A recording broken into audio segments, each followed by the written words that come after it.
أعوذ بالله من الشيطان الرجيم. بسم الله الرحمن الرحيم.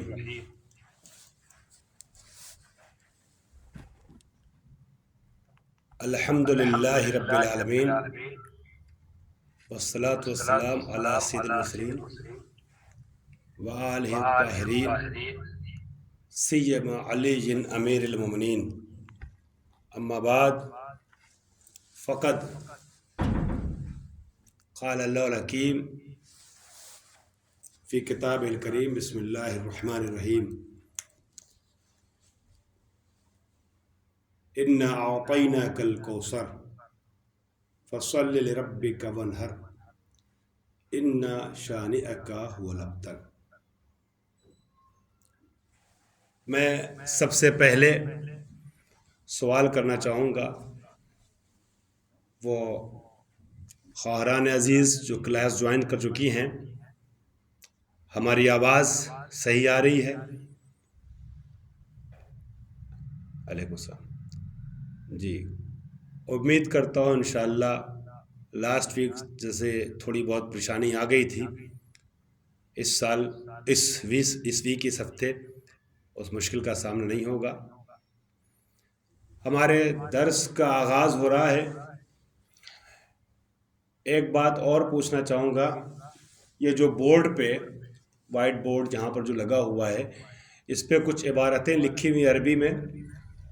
تھوڑا بہت زوم کر کے یا اپنی فوٹو پہ اپنے کیمرے پہ کلک کر کے اگر آپ لوگ دیکھیں گے تو یہ ہماری تصویر پہ کلک کر کے دیکھیں گے تو کیا یہ کچھ پڑھنے میں آ رہا ہے یا کیمرہ اور قریب کیا جائے؟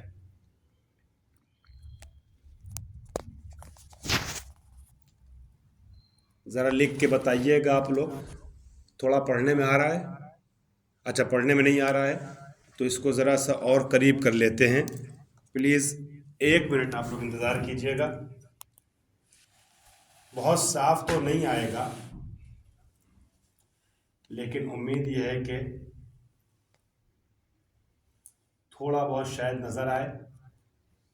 میں نے اپنی مدد کے لیے یہ لکھ لیا ہے تھوڑا بہت عبارتیں، جس کا ترجمہ اور وضاحت آج کرنی ہے، لیکن ہو سکتا ہے کچھ آپ لوگوں کے لیے بھی مفید ہو یہاں پہ لکھا جانا. میں نے اور قریب کر دیا ہے.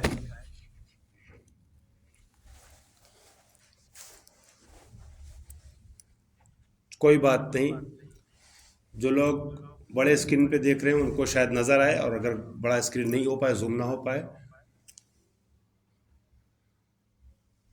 ہاں، تو ہم ایسا کر سکتے ہیں کہ خود بولیں گے، وہ آپ کے سمجھ میں آ جائے گا.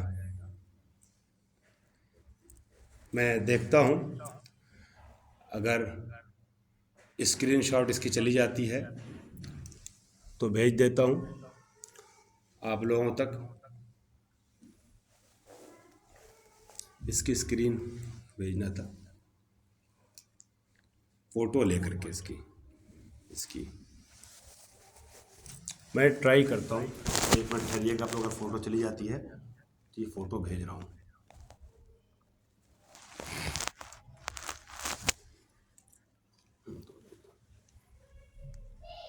کیمرہ آن ہے.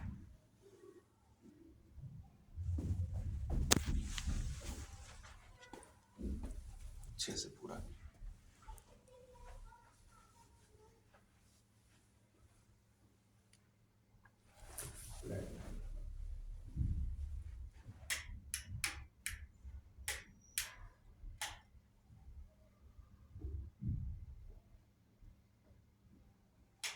بھیج دو. اپنے نمبر سے اس میں چلی جائے گی نا، اس میں چلی جائے گی. بھیج دو جو لوگ جوائن کیے سب تک پہنچ جائے گی.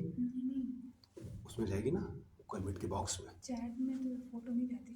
فوٹو نہیں جاتی ہے. میں نے کہا ہم آپ کو بھیج دیں گے، پھر آپ کو جو واٹس ایپ گروپ ہے اس پہ بھیج دیں. تو واٹس ایپ گروپ پہ ایسے نہیں جائے گی. میوٹ پہ کہاں چیٹ دیکھو، ٹرائی کرو. دیکھتے ہیں. چیٹ پہ میرے تو صرف میسج جاتے ہیں. دیکھو ٹرائی کرو.